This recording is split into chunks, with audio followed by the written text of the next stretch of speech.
Okay, welcome everybody. I am Rick Leeds. I am an unaffiliated political policy researcher. And right now, there are no forums in DC where an independent political writer can present referenced top-line information directly to the public.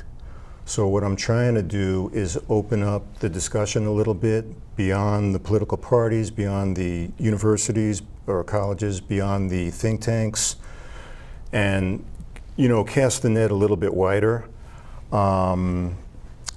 Obviously, if we have better discussions, we can get to the bottom. We can have a better analysis. Once you have a better analysis, you can, be availed to more possible solutions. So, but starting today, starting with the forum today, we have someone who is affiliated. We have Peter Ferrara.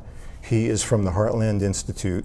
He's worked in the White House under Ronald Reagan in the policy development team. Peter, welcome.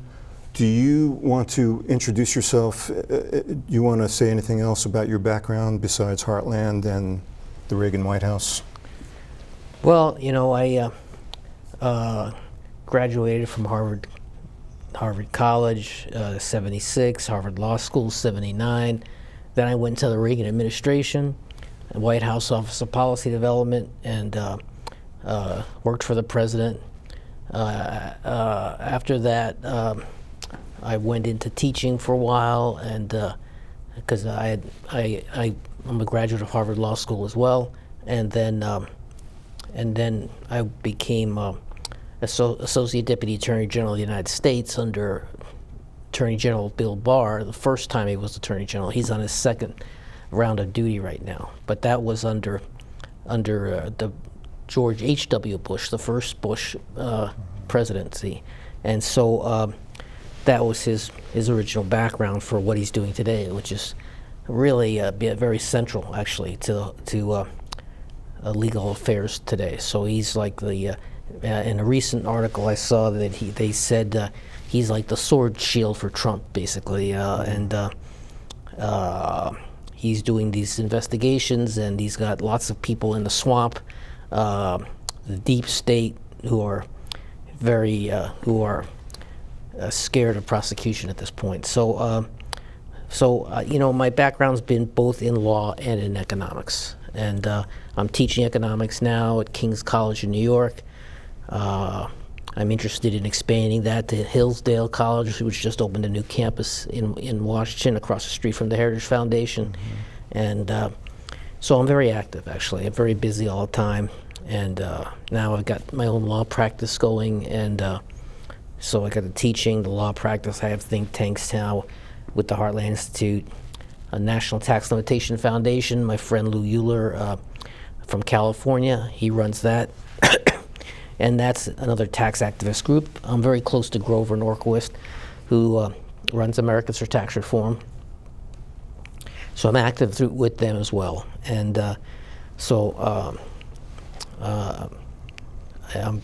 I know Steve Moore very well. Larry Kudlow is the president's top economic advisor, and they're good friends of mine, and I share their views. And so I'm promoting those views as much as possible. Excellent. And you are this is your recent book. It's called Power to the People. Yeah, this is my latest publication, okay. Power to the People. It's a book on entitlement reform, Social Security, welfare, and health care, and how to repeal and replace Obamacare is one big subject. Social Security reform is another big subject, welfare reform. And so this is really a guidebook for, if you want to make the government smaller, this is where you start. You should start with this book, because entitlements have become the focus of federal spending now. And so if you want to make the government smaller, you need to reform those entitlement programs. And this follows a strategy, because I don't believe in the idea of cutting essential benefits that people are relying on. This is basically reforming the programs so that they're positive, populist, pro-growth, and will empower people. So For example, under the Social Security reform, I have a system that's discussed in the book of personal savings, investment, and insurance accounts. And with those accounts, if you do that your entire career, middle-class working people will be able to retire as millionaires. And these reforms are all proven reforms. There's a whole other dimension revolving around welfare reform. And in those reforms, does not involve cutting benefits for poor people. In fact, it empowering poor people to do better than they do under the current system. So that's another dimension. And then there's another dimension in here about repealing and replacing Obamacare with free market health care. And so consumer choice and competition driving the system. But I'm interested in beginning to talk about what Trump has done with the economy. Yeah, absolutely. Go right ahead. Go over the Trump record. Well, so there really are two major reform angles on the Trump's economic program. One was the tax reform in 2017, which that's where he cut the tax rates and on both business and workers, and that was one major driving force. And the other was deregulation, and so particularly focused in energy. So the result of that, in just 3 years he's been in office, the economy has boomed, and we got the lowest unemployment rate in 50 years, going back to 1969.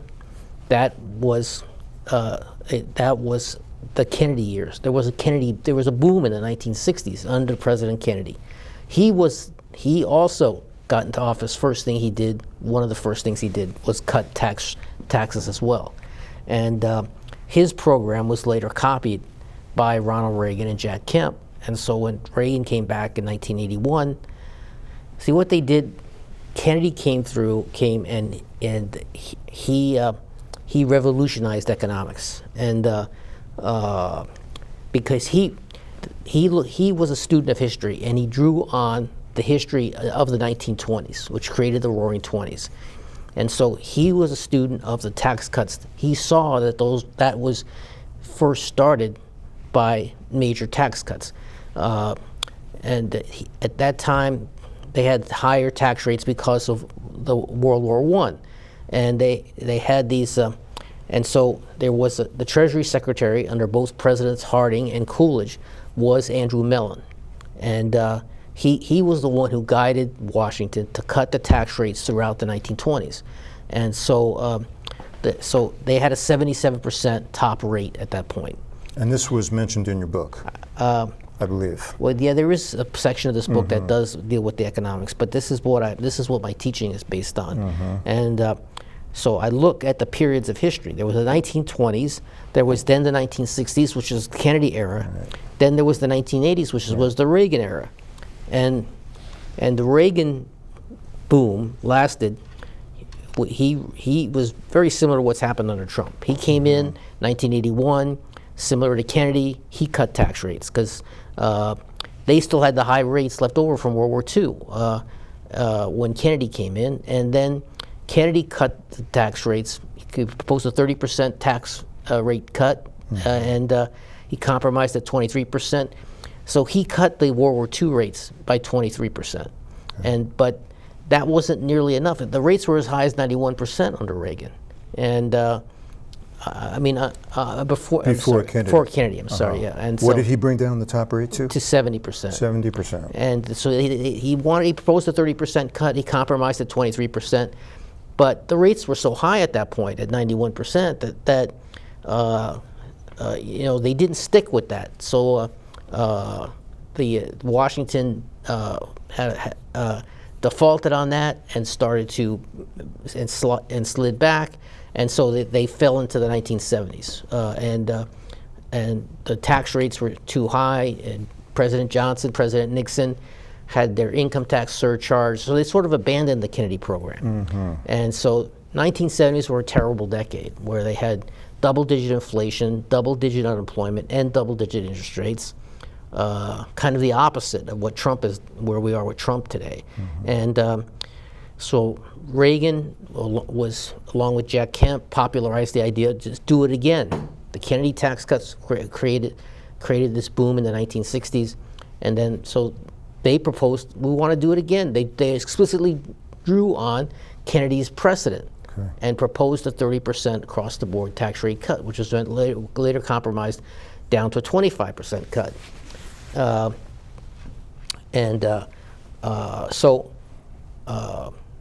These were 3 times in American history. The 4th time was under Trump, where he created another boom by coming in and cutting the tax rates. And he focused more on the business tax rates, which Reagan did not cut the corporate tax rate. That was not a focus of cutting. It was not a focus of his reforms. Okay. But it was been a major focus of Trump's reforms. He cut the taxes for both large and small businesses, and still cut the tax rates on workers too. Okay. And so the point is, so he comes in, he does his deregulation, he does his tax cuts, and the unemployment drops dramatically. And so they had the lowest unemployment for 50 years, which harkens back to the Kennedy years. This is under Trump. Trump's tax cuts harken back to Reagan and Kennedy, and so it's like the 4th time in history. The first time being the 1920s, and so by now, people should learn from this experience. It's 4 times in American history we did this. And we had booming results. The other major focus of Trump's economic program has been deregulation, particularly in energy. And as a result of his deregulation, America became energy independent for the first time in 75 years. We are now the world's #1 producer of oil, the world's #1 producer of natural gas. We could be the world's #1 producer of coal if Obama had not tried so hard to drive coal out of business. But the big problem for coal is now natural gas, because the prices have fallen so dramatically, and that comes from the fracking revolution in oil and gas. And so Trump focused his deregulation on liberating that, so the private sector could produce oil and gas, and so America is now an energy independent as a result, and you got the booming economy.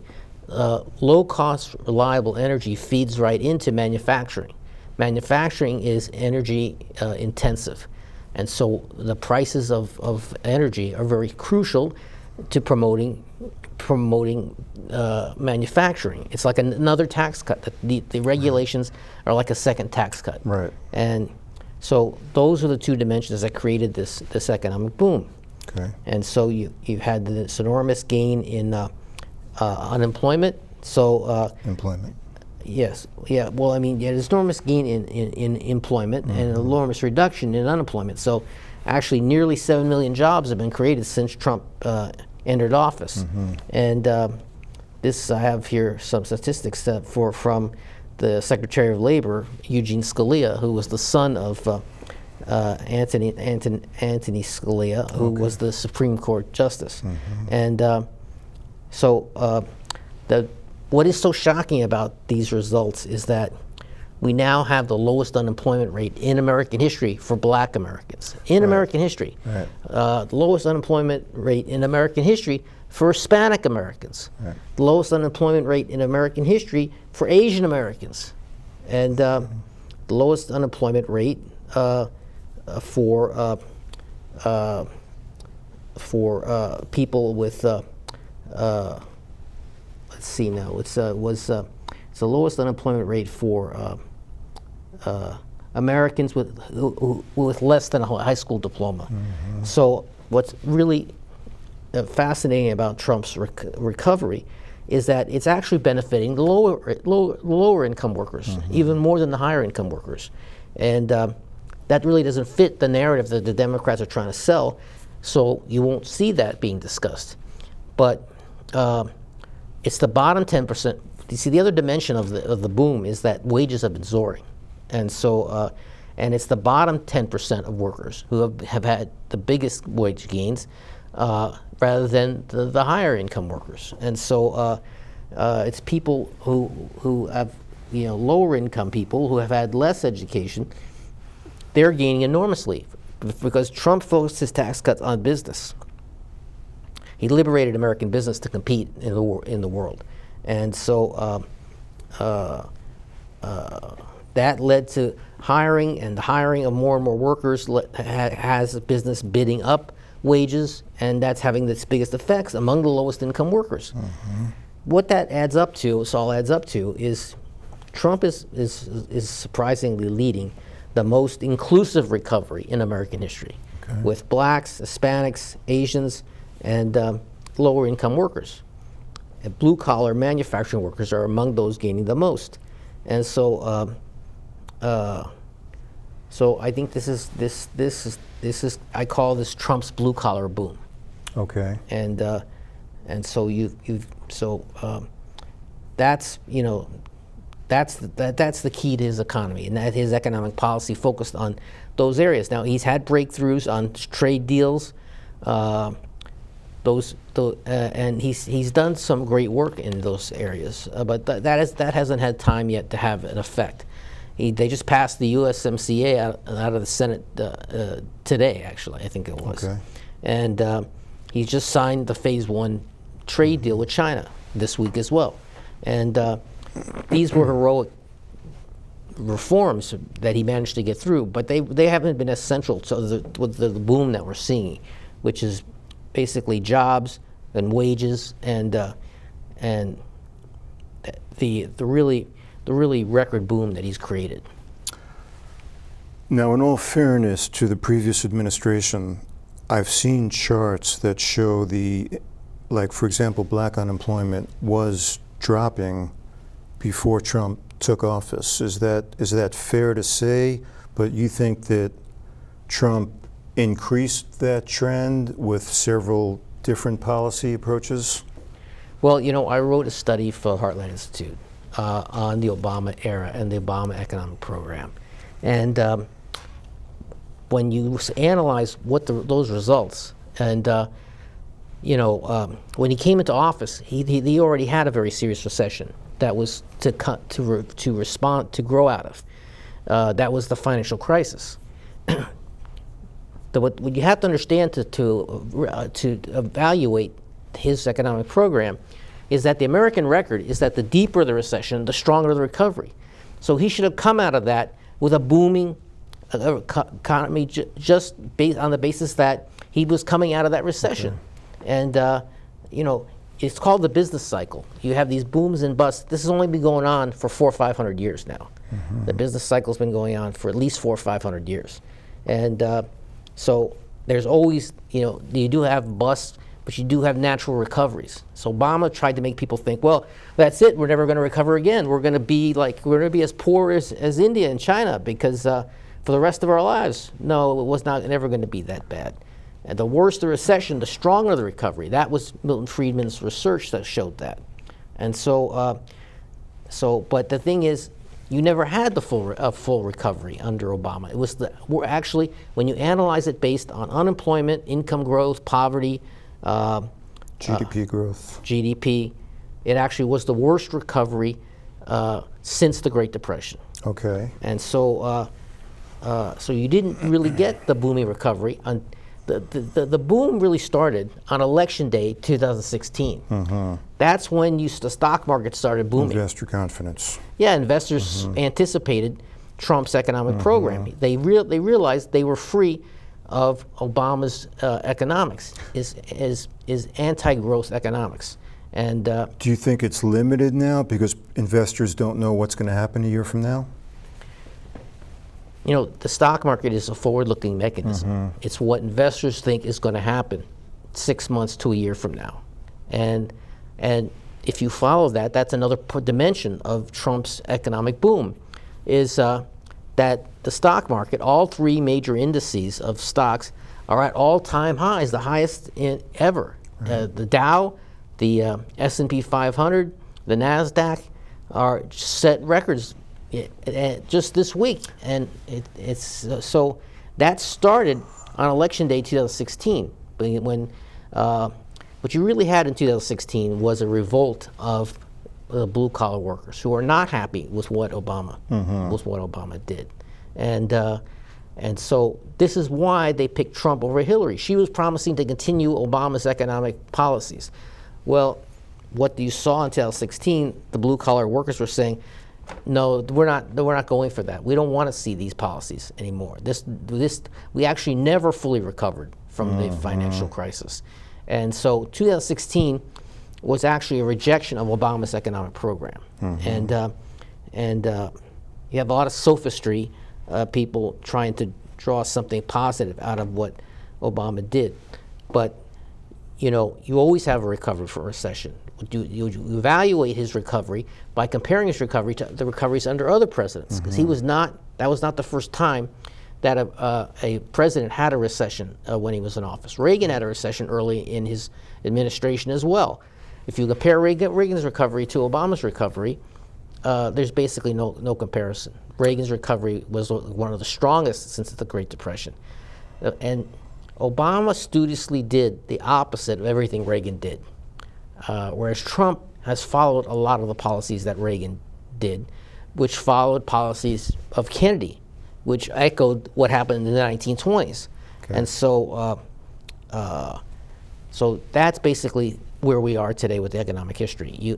2016 was blue-collar workers saying, they were rejecting the Obamonomics. And Hillary made a bigger mistake, saying, I'm just going to continue what Obama did for economic policies.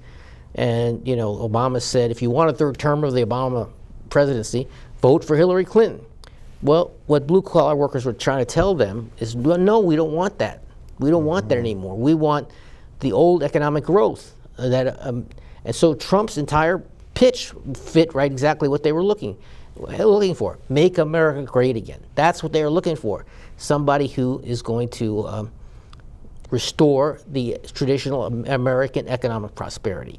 And there were a couple other things that were part of that Trump innovated, that were not were not central to what Reagan and Kennedy did, such as he focused on the idea that you don't want a huge surge of immigrants into America who are going to bid down if you increase the supply of labor, increased supply means that the wages are going to go down, and so Trump made that a big part of his pitch, and that resonated among those workers. And the same with trade deals. A lot of workers felt that they were not getting good results out of the trade deals, and there was a lot of dissatisfaction with NAFTA. This was something that the establishment never picked up on. And this is why they were so surprised in 2016, because you were seeing under Reagan, it started under Reagan really, well, it really actually started under Nixon, but it really accelerated, became flowered into something big under Reagan, where blue-collar workers began disentangling themselves from the Democrat Party. The Democrat Party was originally a party of blue-collar working people and union workers, but the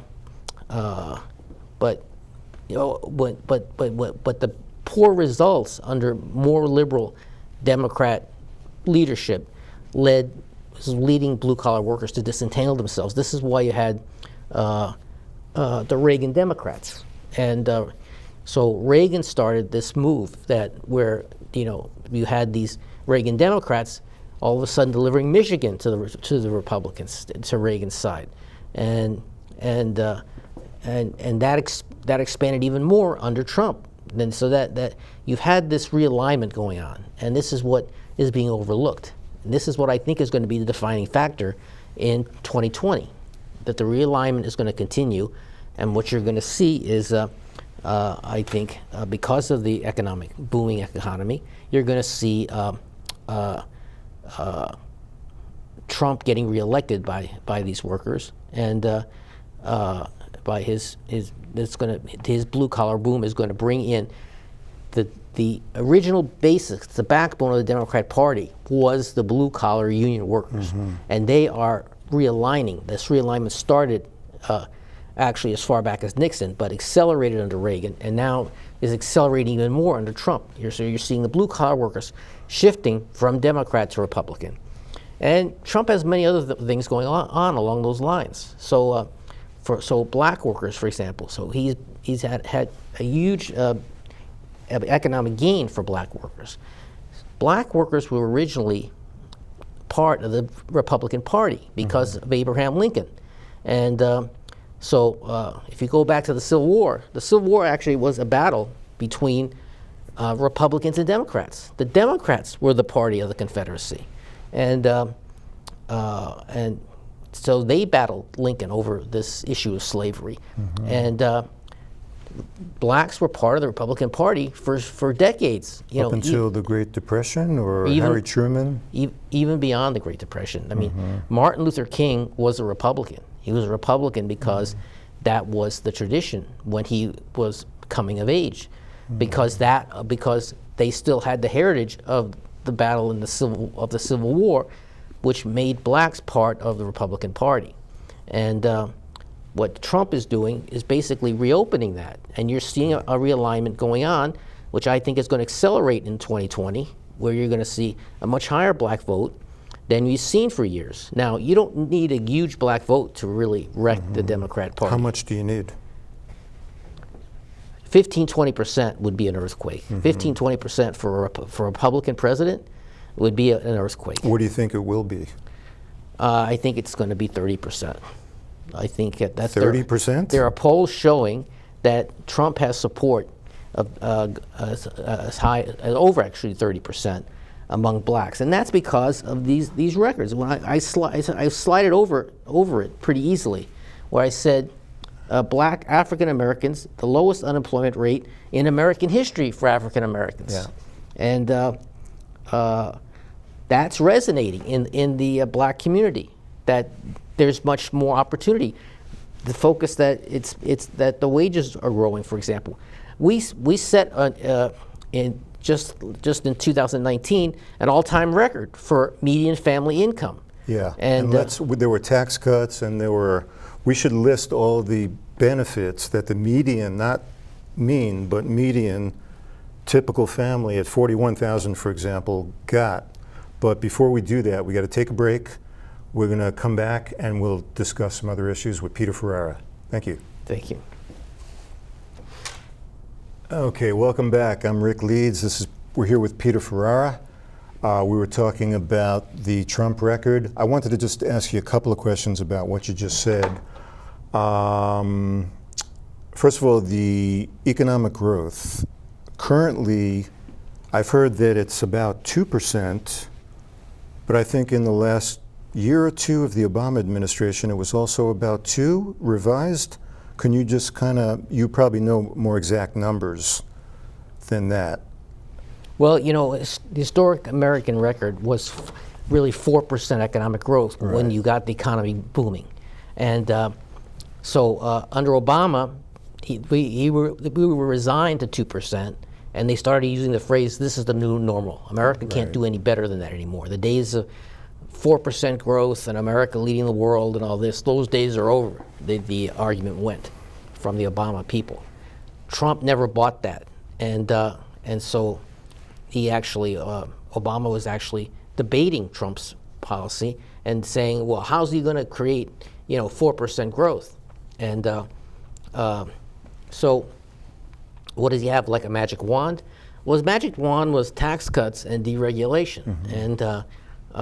And so he did have the magic wand, and the investors were sensitive to that, and they anticipated that, and so that's why you saw this booming stock market starting up on election day, because people and investors anticipated the Trump economic policy.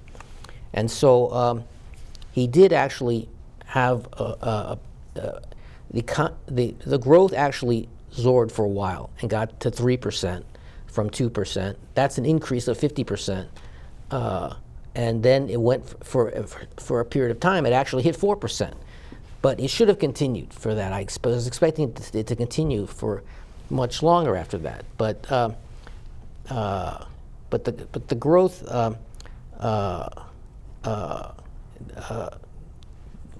don't know the reason why it didn't stay at 4%. Because what they have done, I think, should have created a long-term economic growth of 4%.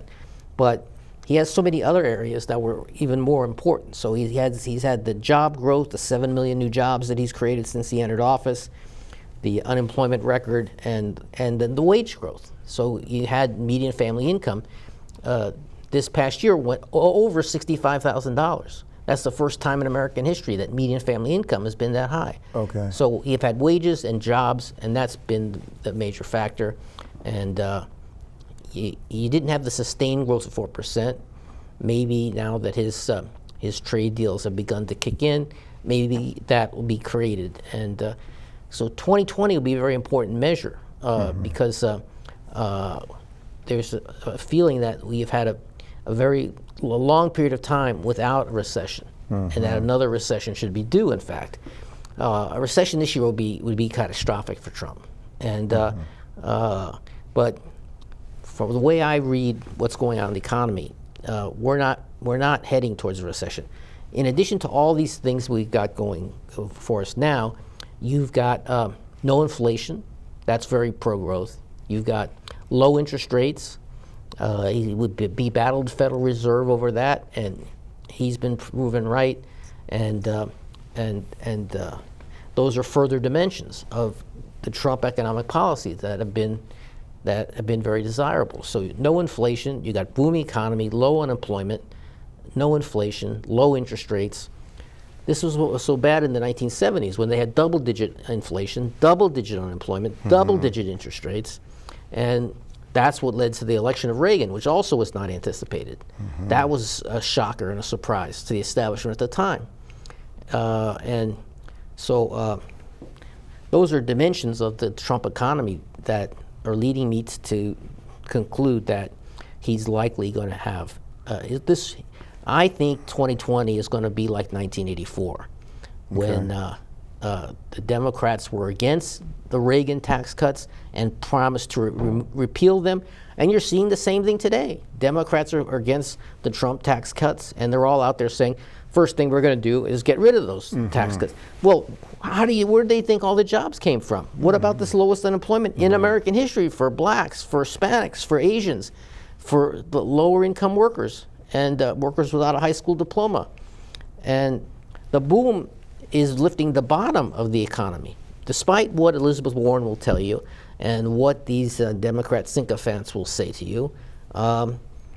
It's actually the lower realms of the economy that are actually benefiting the most from Trump's economic policies. These need to be studied more, but I expect that to continue throughout 2020. And so I expect this to be an echo of 1984, where Reagan won 49 states. And I think that I don't think Trump is not going to be able to win 49 states in this kind of with this kind of electorate, because they have no prospect of taking California or taking New York or winning anything in New England. The West Coast and the northeastern part are lost to the Republicans, but he can still take 40 states, and I'm expecting him to win a re-election landslide as a result of this economics. The energy boom, as you call it, which it is, what percentage of that, rough percentage of that started before Trump? Because there was obviously fracking going on. In fact, I think I've read that might have helped Obama get reelected because energy prices were coming down a little bit.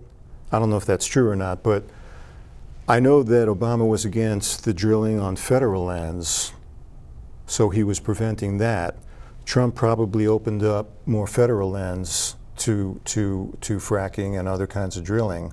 I know Anwar was just opened up in Alaska. But what portion of that energy boom would you attribute to pre-Trump?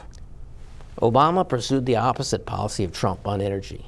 Obama was a big believer in the ideas that are called the Green New Deal. And so in his mind, he was phasing out fossil fuels. Trump completely gave up on that. Trump pulled America out of the Paris Accords. He's done everything the opposite of that. So he's opened up the gates. And fracking occurred because the private sector. Obama didn't lift a finger to promote fracking. If it was up to him, it would have never happened. And so they were on energy.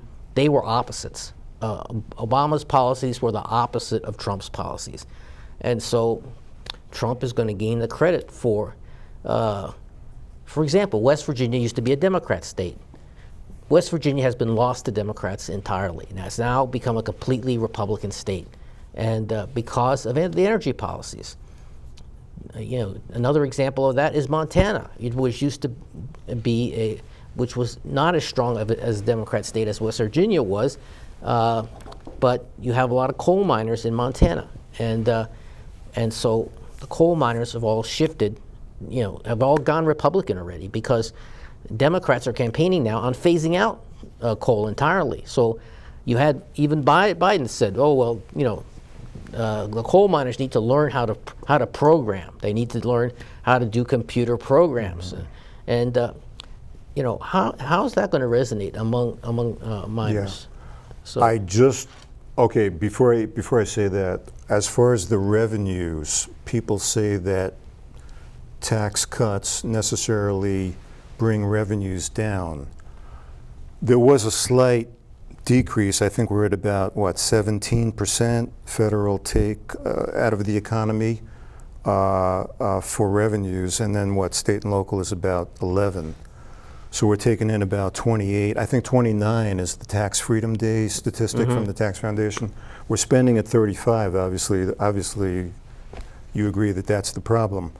But how much did the statutory rate decreases contribute to the deficit? Well, a lot of us thought that, I'm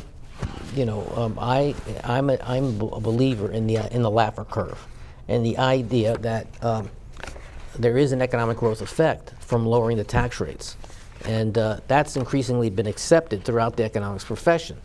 So what determines the deficit most of all is whether the economy is growing or not, whether it's booming or not, whether it's going up or down. When the economy is going down, the deficit's going up. When the economy is going up, the deficit's going down. And so now Trump has not been a big advocate of cutting government spending. That's worked to his benefit, because Reagan was a big advocate of cutting government spending. And he did cut domestic spending. He throttled domestic spending increases. But you haven't seen that as much under Trump. What would reduce government spending is the entitlement reforms that I talk about in this book. And but Trump has not been an advocate of entitlement reforms. He's been that's part of his populism, and so he reflects a lot of common sense folk wisdom that is broadly held among working people. You speak to these people. Is it because he feels like it will be demonized? And I wanted to ask you, were you one of the main people that came up with the idea of a privatized option for Social Security? Yeah, I've been that. Yes. Okay. Obviously, it has been characterized as necessarily privatizing the system, even though it's optional. Was that the main rhetorical, unethical thing that went on? That people mischaracterized it as necessarily privatizing the whole system, even though it was optional, and then they criticized that mischaracterization. Do you think that Trump, the policy people in his administration, are potentially worried about that? I think that Trump has not gone anywhere near that kind of reform, because he doesn't see the populist ring to it. And if you go back to people like Steve Bannon and all the rest, they've been populists from the beginning. And he was very smart in recognizing the populism that would resonate among working people. But that doesn't extend to the spending side of the program. So he has not been a big advocate of cutting government spending, not been an advocate of getting involved in entitlement reforms. But these entitlement reforms can be very pro-growth and populist if, as they're advocated in this book. And so on Social Security, it's a worker by worker choice, just like it was. This was done in the South American nation of Chile in 1981. Let me just pause you for 1 second. I just want to, before you go into this, and I would like to hear this, regarding the progressivity. We always hear about are the wealthy paying their fair share? And I just wanted to just give the references on this so people understand. And actually Larry Kudlow, on his radio program that he used to do, was actually the only one in the major media that would specifically say, he would specifically cite the CBO data that overall federal taxation, not just taking one of the 4 major taxes, but overall federal taxation, on average, is effectively progressive. That is, as income rises, so do federal tax rates, overall rates. So the system was progressive before the 2013, you can correct me if I'm wrong, and this is why I'm saying this partially, before the 2013 Obama tax increase, which supposedly, well, he was characterizing the system as regressive, and the Warren Buffett statement was what he used to say that as you went up in income, your tax rate went down. It was actually a regressive system, they were saying. But the CBO data contradicted that.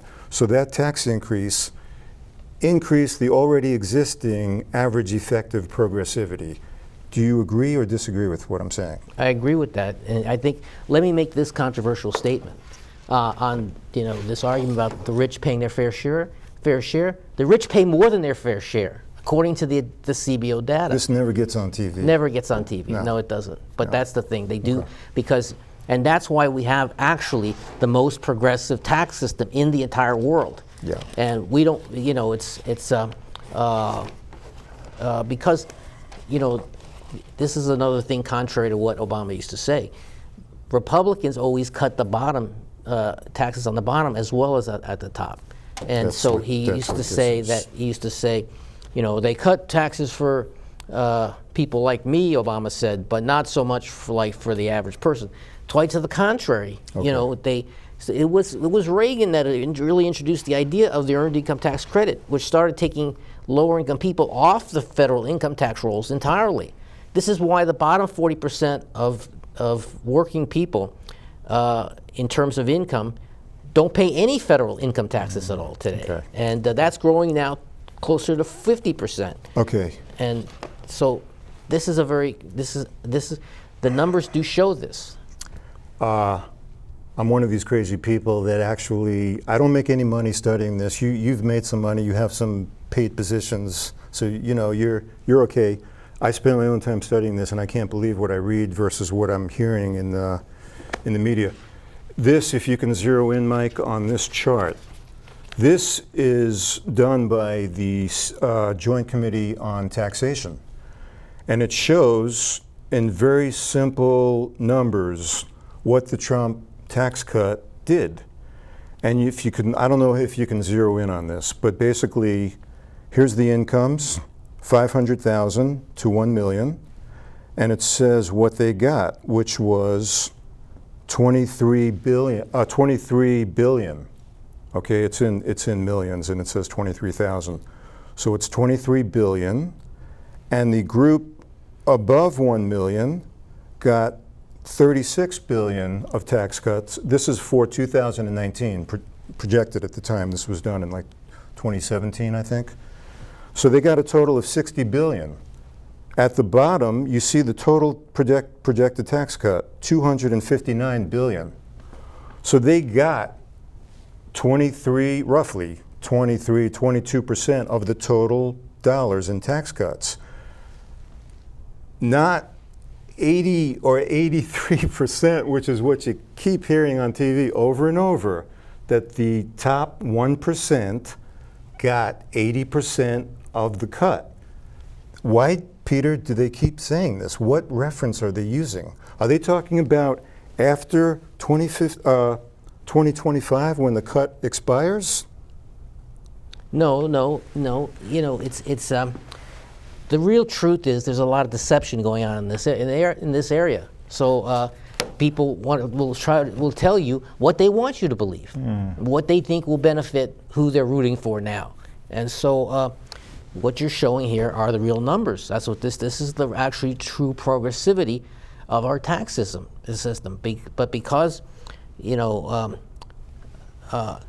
When you're a sophisticated political leader on the left, among the Democrats, you can follow a strategy of deceiving people about what the average person will not know. The average person doesn't know who pays what on the income taxes. They're not experts on the CBO data. Why don't I'm not even a Republican. I'm sick of the two-party system. But why don't the Republicans respond? Why doesn't Fox or anyone? You just had Larry Kudlow like 8 years ago on the radio talking about this stuff, and that was it.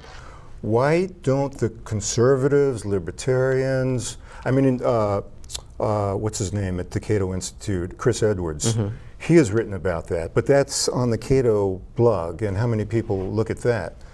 Why isn't there more of an effort, communications-wise, from any of these constitutional free market people? They have money. Why don't they do something about this? I don't understand why they don't respond. Well, they have been trying to promote the truth on an issue like this. This isn't a perfect example of an issue where they've been trying to promote the truth, but they don't control the media. They have a couple outlets. They have the Wall Street Journal, they have Fox, they have the Washington Times. There are few publications that they have, few media outlets that they have, and they're basically trying to shout this from the mountaintops. You have organizations like the Tax Foundation. They publish this data all the time, but you won't see it on CNN because it doesn't fit the narrative that CNN is trying to sell the public. And this is part of what you see in Mark Levin's book. What is his book about the media? The Unfreedom of the Press is his book. Right. And so I've been considering doing some writing, characterizing what's going on in America as a socialist media dictatorship. Okay. Because there are these people on the media, you can't vote them out of office. The market doesn't work, so you can't vote Rachel Maddow out of commentary. Right. And so it's becoming a socialist media dictatorship. When you're trying to get some truth through to the public like this, you can't force CNN to cover it. You can't. Larry Kudlow had a show on CNBC, or TV show. Yeah. And he was telling the truth on this for years. But that only went so far. And they're not. You don't have the New York Times, the Washington Post echoing this. They're part of the socialist media dictatorship. Ladies and gentlemen, I just want to give the reference on this. If you just type in Joint Committee on Taxation, December 2017, you'll see what each group pays. The tax cut, it's called the Distributional Effects of the Conference Agreement for H.R. 1, the Tax Cuts and Jobs Act. Each group got proportionally what they pay as a percentage. It didn't change. In fact, I've heard a couple of guys say it made it slightly more progressive. But, obviously if you're making a lot of money, and I don't, but if you are, you're gonna get a much bigger dollar tax cut than a little guy like me, but you're also paying a lot more. But so you just gotta look at it as percentages, and what you're hearing is not true. I don't know where these guys are getting this 83% number. It just gets repeated over and over again. Peter? Well, I mean, that's the truth. That's a problem in that area where you can't break through. So I've been writing op-eds for years saying, what would be the fair share of the rich, because the rich actually pay more than their fair share. If you take their share of income and compare it to their share of taxes, they pay a far higher percentage of taxes than their share of income. And so it's like the top 10% of income earners actually pay well over half of the total taxes in America, and so this is a reality that we're going to need some kind of media revolution to break through on this. Something like Mark Levin is advocating. So Mark Levin says, "I wrote my book to get people focused on the problems of the media. So they need to come up with the solutions." And I've been thinking about trying to write about how we can rescue freedom of the press from the press, because what his book shows is they're the enemies of freedom of the press.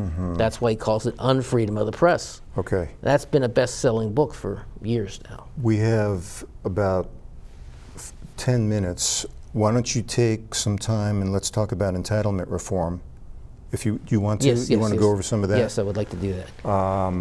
Some of these numbers are amazing. You're saying Social Security only returns 1% on average yield per year? Yeah, if you look at the benefits and compare it to the taxes, yes, the rate of return paid by Social Security is, for most workers, is 1%, is around 1 to 1.5% or less. And if they opt out of the government system, they would get, even with downturns, periodic downturns, they would get more like a 4% return? The stock market returns have been, and it goes back 200 years, but it's basically a 7% real rate of return. And this is why I say, if you gave people the freedom to choose individually, one by one, the freedom to choose a personal savings, investment, and insurance account. We did the data with the Tax Foundation, and it shows that middle-class workers, if they had that freedom through their entire career, they would retire as millionaires. So this would be a very populist reform if you explained it right. And so that's one of the three main issues that's included in this book. Give people, that's why it's called Power to the People. Give people the power to make their choice on what they want to do with their Social Security, with their own Social Security funds. Whether they want to turn it over to the government taxes, whether they want the freedom to make these investments on savings and investments on their own. And in fact, they would do much better if they could make the savings and investments on their own. That's what's been proven in theory, as I write, and in the real world, as Chile has shown so well. So that's discussed in here in great detail, and I have all the numbers on this. But that's one whole dimension. You can create a system of retirement where middle-class people could retire as millionaires. Now, another whole dimension of this book involves low-income people and welfare reform. And so we had enormous success in welfare reform in 1996. When it was actually Reagan's dream to block grant the welfare programs back to the states. And so they did that with just one federal welfare program, the old Aid to Families with Dependent Children program, AFDC. They block granted that back to the states. They gave the states the share of their money, of the federal funds, and they said, you redesign welfare in your state the way but you have to have a work requirement. That was Reagan's original idea. Workfare was Reagan's original idea. And so they implemented that for just one federal welfare program, AFDC, Aid to Families with Dependent Children. It was an enormous success. Mm-hmm. So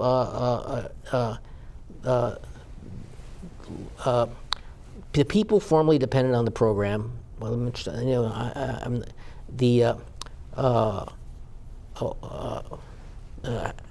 half the people that were dependent on the program left the program for work in the private sector, and they ended up making more money. So this was a reform that benefited low-income people the most, because they ended up with higher income as a result of bringing the work into the system along with the welfare. And so that was the way that promoted. So this is a means. That was just one program. There actually are close to 200 federal state means-tested welfare programs. Right. If they did that with all of them, I argue in this book, they could eliminate poverty entirely in America. Poverty rate would be 0. And it would decrease the wealth gap, as would private Social Security accounts. But Peter, I've got to cut it off. We could probably talk for 3 hours. I just wanted to say, folks, this is like a sort of like a community art project or political project, of course. Anyone that wants to help, with this forum, we need to have better media. We need to have get a better conversation going. So if you can help out in any way, if you have anything to present, or if you know of anybody that wants to present information or have that information presented, please send it in. Don't be shy. Now is not the time to be shy. I appreciate your indulgence, and we will see you again. Thanks very much.